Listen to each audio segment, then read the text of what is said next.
We're here today because of the abject failure of the administration to do its fundamental duty to protect the United States.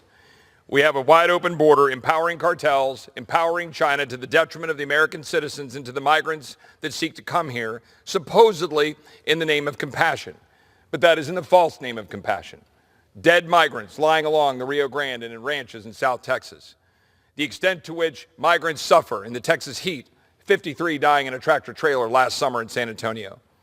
Thousands being sold into the sex trafficking trade, being used as crass political pawns by a party devoid of anything substantive to take this country forward. But Republicans are standing up strongly to make sure that this country will stand for the rule of law that sets our country apart around the globe and attracts so many to want to come here. Border Patrol right now apprehended over 10,000 migrants on both Monday and 11,000 Tuesday, the highest single-day totals ever recorded. 26,000 gotaways, 660,000 migrants waiting in Mexico. The president of Guatemala confirming 80,000 Venezuelan migrants are traveling to the U.S. ahead of Title 42's expiration. 15,000 Venezuelan migrants crossed into Brownsville. Border Patrol Chief Raul Ortiz said he estimates 60,000 to 65,000 migrants are in northern Mexico. I got a text from a local law enforcement yesterday saying, quote, "We are almost at Broken Arrow. Every sector is near 150% capacity. DHS is calling for border agents from other north and coast sectors to help the southern border." The first 550 in a group of 1,500 service members of the Army and Marines were set to arrive. A shootout between the Mexican Army and human smugglers erupted at the FAR Reynosa International Bridge. Schools in El Paso are adding more security. El Paso ran out of shelter. El Paso declared an emergency. Brownsville declared an emergency. Laredo declared an emergency. San Antonio is preparing. Their migrant shelters are expressing concerns over being overwhelmed.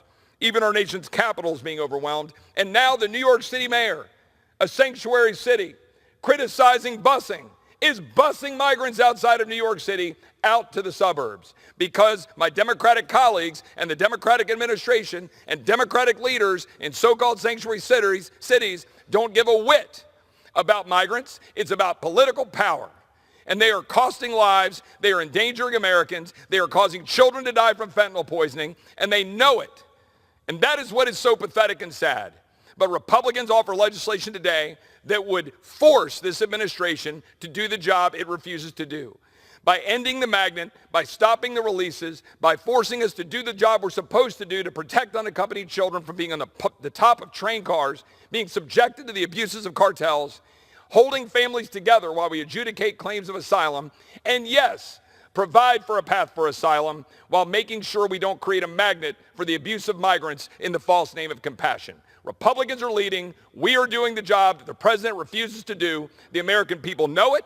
They're going to see it. And my Democratic colleagues are going to suffer the consequences for this abject failure. I yield back.